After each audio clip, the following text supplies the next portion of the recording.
Hello, welcome to Game On, the show that could have your show in a fight and whose dad is bigger than yours. Yeah. Coming up. Je me défoule. This woman. Puis tout bouge. Les bras, les jambes. La tête. These guys. And this bloke. We like ridiculous. First though, the realm of massively multiplayer online role-playing games is a fiercely competitive one, both inside and outside the worlds of the games themselves. For the past few years though, one developer has dominated the MMORPG market. We refer of course to the monolithic Blizzard, creators of World of Warcraft. 2010 though could be all change, with Star Trek Online's open beta up and running before the game's full launch, and LEGO Universe building itself up brick by brick. Are Blizzard soon to be thrown from the tip of the massively multiplayer monarchy? Well, the short answer is no, not really. Oh, we've still got quite a lot of time though to fill up. Should we talk about them in a bit more detail? Yeah, probably best. Okay, LEGO then. LEGO Universe is all about community and imagination. You start by customising your character or minifig before letting yourself loose in the bricktastic universe, building your own creations from scratch and interacting with other users in a fun, creative environment. It's also kind of educational, teaching kids things like what to do when the phone rings.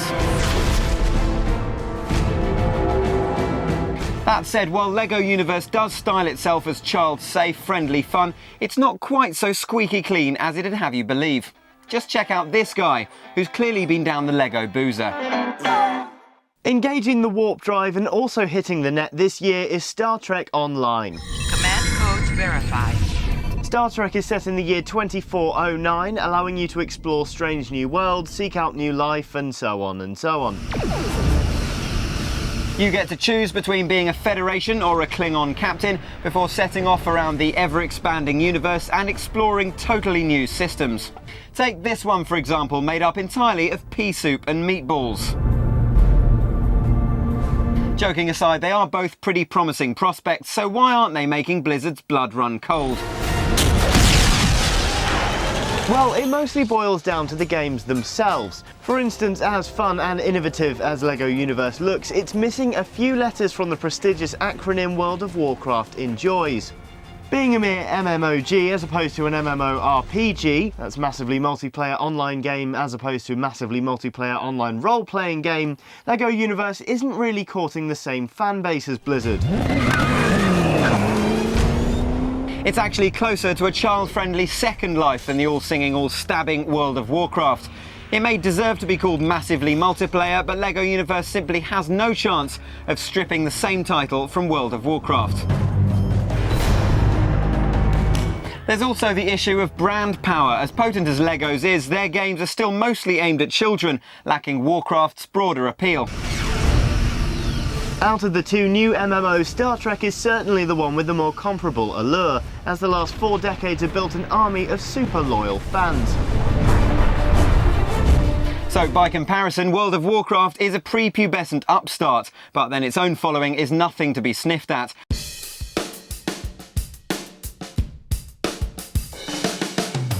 BlizzCon draws fans in their thousands every year, and those legions are unlikely to be drawn away by any flash new MMOs, no matter how cherished the franchise. The Age of Champions is upon us! Age of Conan Hyborian Adventures is the proof in this role-playing pudding. It sold incredibly well when it launched in 2008, but quite spectacularly failed to dent Warcraft's super shiny success. Star Trek then is far more likely to develop its own unique following from people who wouldn't be playing Warcraft anyway, or those who have the time and money to play both. Are those the ones with or without girlfriends? Anyway, in short, 2010 is shaping up to be a big year for MMO games, but there's still nothing on the horizon likely to be able to topple the Wizards of Blizzard. The Blizzard Wizards.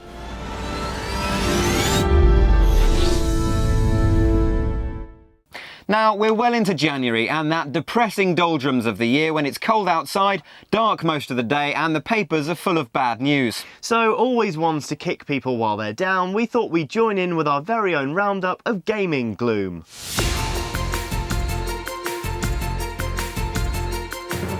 Sony has postponed the launch of Gran Turismo 5, the latest version of its flagship PlayStation 3 racing title, citing production-related matters. It was due to be launched in March. A new date has not been set. Ringo Starr has admitted to being rubbish at Beatles Rock Band. In an American TV interview, he said, "I'm absolutely crap at it. I'm really bad at it, but I've tried it. It's too frantic for me." He then stopped talking about his time drumming for the Beatles and got back to the game. And finally, and perhaps most depressingly, Leona Lewis is getting involved in video games. My parents died. Not quite ready for Leona the game, she's lending her lungs to the soundtrack of Final Fantasy XIII with the theme song My Hands. Let's move!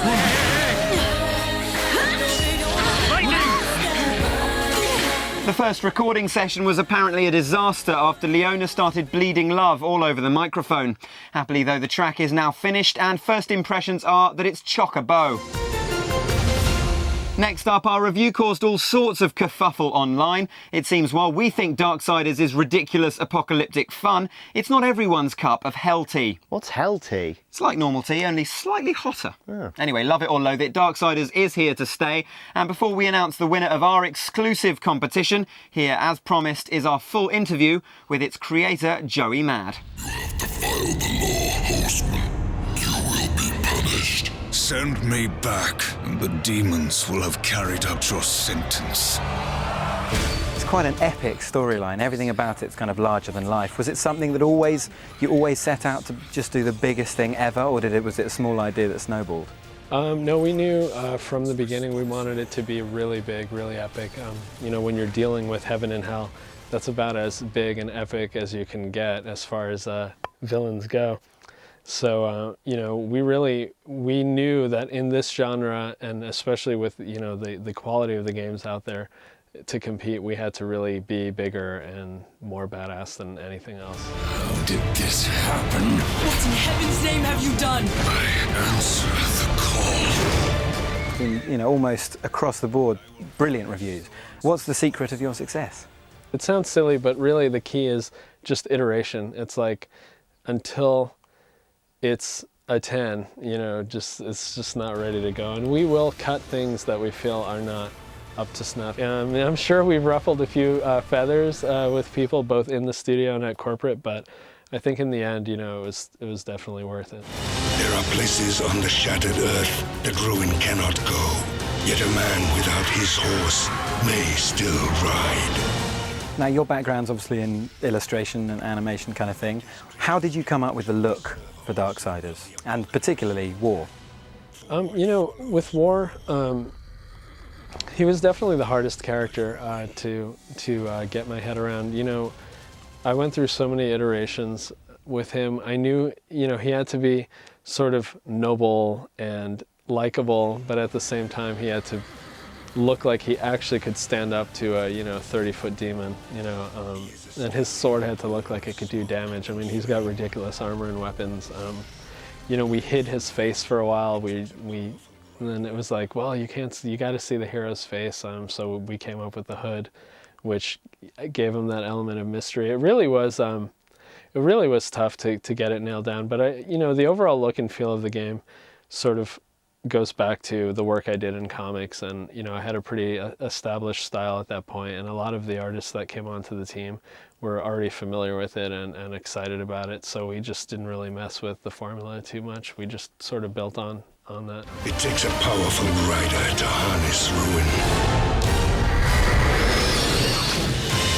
Now, we've had a lot of fun watching the trailers for the game. You must have seen them. It's got this ridiculous voiceover, like the sword, Chaos Eater, and all that stuff, which we love. Were you slightly worried that with the apocalypse and your, you know, insane epic scale, people might just think, this is ridiculous?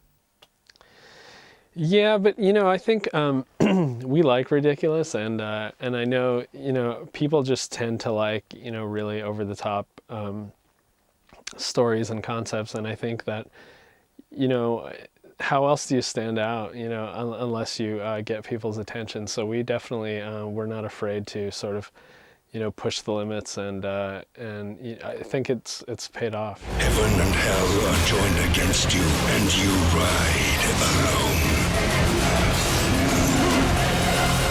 Do you know who does the voiceover for those trailers? I'd love to meet him. I don't. I think he's fantastic. Yeah, I totally would have liked to get him on the game. Can you restore the balance? As you say, it's over the top, it's cartoony, it's epic. Do you think it's kind of in a time, I mean, we're January now, in the bleak midwinter here, we're just kind of in deep recession, almost just coming out of it. Do you think it's almost the perfect antidote to that kind of bleakness that we're living at the moment? Absolutely. I think, Darksiders, any time is right for some Darksiders action, but no, I think now's the perfect time, it's like, I'm sure that people have gotten some gifts they don't want for Christmas, and the holidays, just return those and pick up Darksiders. That's a good sell. And finally, when we heard the news that old people in France were finding it hard to wee, well, we didn't really think it was news. Then we saw the pictures. Yep, this is the Medica France residential home in Bondy on the outskirts of Paris, where Wee Night is a highlight for the ageing residents, some of whom are well into their 80s and arguably a bit mental. Ah oui, j'adore. Je me défoule. I adore it. I really let off steam. Yes, you move everything. Your arms, your legs, your head, your arms, your fists. Les poings. French old-timers, we like your style. Salute. I think they've earned it.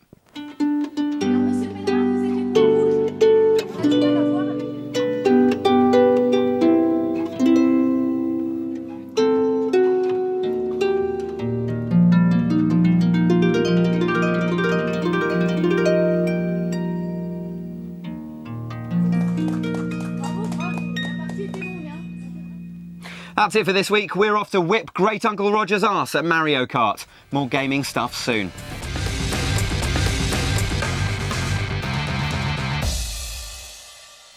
Hello, welcome to Game On, the show that could have your show in a fight. And whose dad is bigger than yours. Yeah. Coming up. Yeah. Or two. See what you can do. Who's that an impression of? There's a terrible Sean Bean. Oh, Sean Bean. Two. Two. It's Alex. What's his name? Goldeneye? Alec Trevelyan. Alec Trevelyan. Okay. It's not everyone's cup of hell tea. What's hell tea? It's like normal tea, just a little bit hotter. That's not a great joke, is it? I quite like it. Okay, let's try it again then. Here, as promised, is our full interview with its creator, Joey Mad. I think it's Joe Mad, but... We call him Joey. It's fine. It's also slightly educational, teaching kids things like what to do. I think teaching kids things like what to do when the phone rings, that's fine. I can say that, it's a normal sentence. Mm-hmm. Out of the two new MMOs, Star Trek is certainly the one with the more comparable allure. Comparable allure. It's good. Yeah, sorry, that was slightly odd. I like the way you say allure. Allure. Allure. Allure. Allure. Allure. Go for it.